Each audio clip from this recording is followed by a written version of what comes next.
The EFF is continuing its charm offensive amongst minority groups, including the Afrikaner community, which it plans to meet soon. Party President Julius Malema was speaking during a media engagement earlier today. Newzroom Afrika's Ziyanda Ngcobo filed this report. EFF leader Julius Malema is pulling out all the stops to dispel what he says has been a myth about the party being racist and only catering to the needs of black Africans. This comes in a week where Malema was in El Dorado Park and faced a barrage of questions on this issue and other policy positions such as land expropriation without compensation. The EFF's message ought to be communicated to them directly because it gets distorted on the way. So we have to communicate with minorities directly who are busy organizing a meeting with Afrikaner farmers. And the language I spoke here won't change when we meet Afrikaner farmers. Going to tell them, you are part of us, you are here. But let's share. Let's share the wealth and the land of this country. On the impending legal arguments to be heard in the Constitutional Court around Zuma's face being placed on the ballot, Malema disagrees with the IEC appealing in the Apex Court. We don't see why the IEC is appealing Zuma judgment. It's really very, very personal.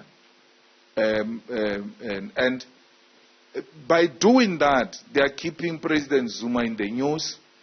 By doing that, they are making President Zuma gather rallies outside every court appearance.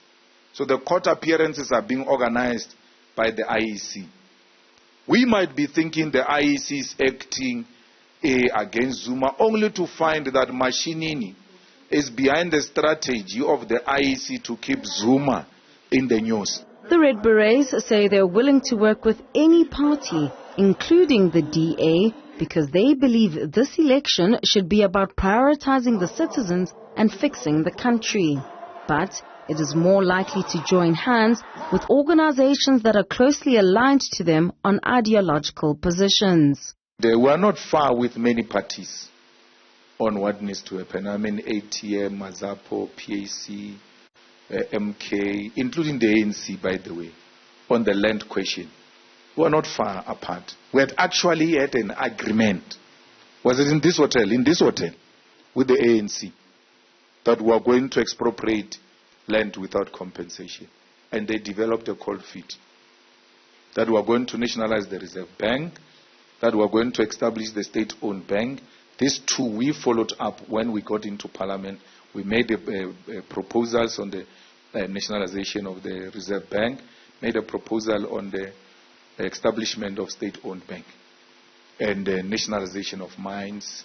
And one of the simplest demands we made was remove the stem from the national anthem. The party has committed to continue following up on the Phala farm scandal involving President Cyril Ramaphosa. It says it wants the investigation to conclude, and if the National Prosecuting Authority declines to pursue the matter, they will institute a private prosecution. For Newzroom Afrika on Channel 405, I'm Ziyanda Ngcobo in Johannesburg.